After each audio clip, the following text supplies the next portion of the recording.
PGT-M. So, ఇప్పటివరకు PGTA గురించే మాట్లాడుకున్నాం. ఈ పీజీటీఎం అంటే ఏంటి? కొంతమంది డాక్టర్స్ మా ఎంబ్రియోస్‌ని పీజీటీఎంకి పంపిస్తాము అంటారు. So, pre implantation genetic testing for monogenetic disorders. ఈ మోనోజెనెటిక్ డిజార్డర్స్ ఏంటి అంటే లైక్ ఏవన్నా జెనెటిక్ డిసీజెస్ ఆల్రెడీ ఉంటే పేరెంట్స్‌లో ఎయిదర్ ఫీమేల్‌లో కానీ లేకపోతే మేల్‌లో కానీ ఏమైనా జెనెటిక్ డిజార్డర్స్ ఉన్నప్పుడు ఈ పీజీటీఎంకి పంపిస్తారు. యూజువల్లీ పీజీటీఎంలో ఏం చేస్తారు అంటే ఏమైనా జెనెటిక్ డిజార్డర్స్ ఉన్నాయా అనేది చెక్ చేస్తారు. అంటే ఉన్న ఎంబ్రియోస్‌లోనే. సపోజ్ లైక్ ఏదైనా జెనెటిక్ అబ్నార్మాలిటీ ఉంది, సికిల్ సెల్ అనీమియా ఉంది ఫ్యామిలీ హిస్టరీలో.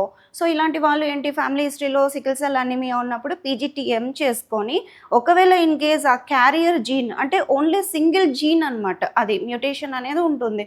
సో, ఆ జీన్ ఉంది అని తెలుసుకున్నప్పుడు better they can skip for embryo transfer.